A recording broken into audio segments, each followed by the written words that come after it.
This video sponsored by BuyMoti shopping app. BuyMoti e-shopping application is the online shopping. இந்த வீடியோவை உங்களுக்கு வழங்குபவர்கள் BuyMoti shopping app. BuyMoti e-shopping application ஒரு online shopping. வணக்கம் நண்பர்களே, இன்று ஒரு குட்டி கதை பார்ப்போமா? ஒரு காட்டு வழியாக ஒரு இளைஞன் நடந்து போயிட்டுருக்கிறாரு. அவர் ரொம்ப தூரம் நடந்ததால் அவருக்கு ரொம்ப பசி எடுக்குது.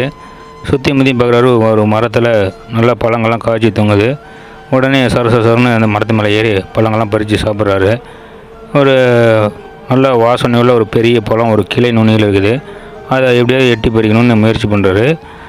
கிளை நுனியில் இருக்கிறனால அவருடைய பாரம் தாங்காமல் அந்த கீழே முறிஞ்சு அப்படியே உடஞ்சி கீழே உழுவுறாரு. டக்குன்னு சுதாரிச்சுட்டு ஒரு பக்கத்தில் இருக்கிற கிளை பிடிச்சிட்டு தொங்கிட்டு இருக்காரு. உடனே பயத்தில் அவர் கண்ணை மூடிட்டு யாராவது என்னை காப்பாற்றுன்னு அலறாரு. உள்ளங்கை வேறு அப்படியே வேர்த்து கை வழுக்கிற நிலைமைக்கு வந்துருச்சு.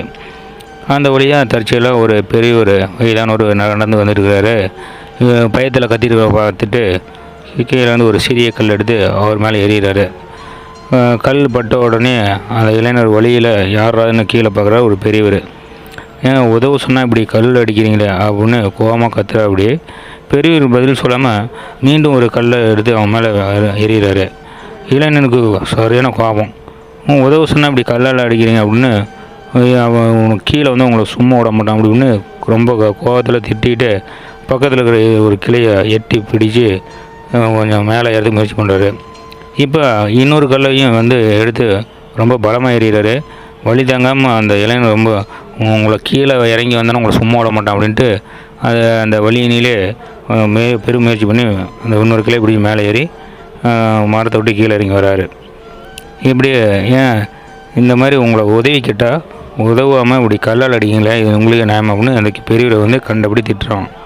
பெரியவர் அமைதியாக சிரிச்சுக்கிட்டே, தம்பி நான் வந்து உனக்கு உதவி தான் செய்தேன் அப்படின்னு சொல்கிறாரு.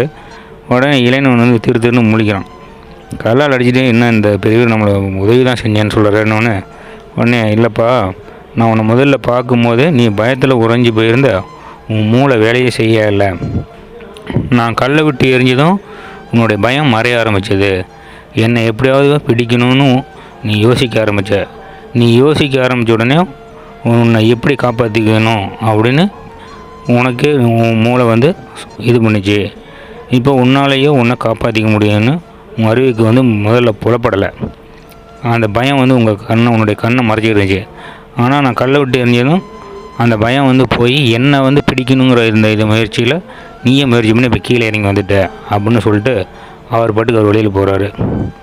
இப்போ இந்த கதை வந்து நம்ம தெரிஞ்சுக்கிட்டு என்ன விஷயம்னா, பயம் ஒருவனை முட்டாளாக்கிடும்.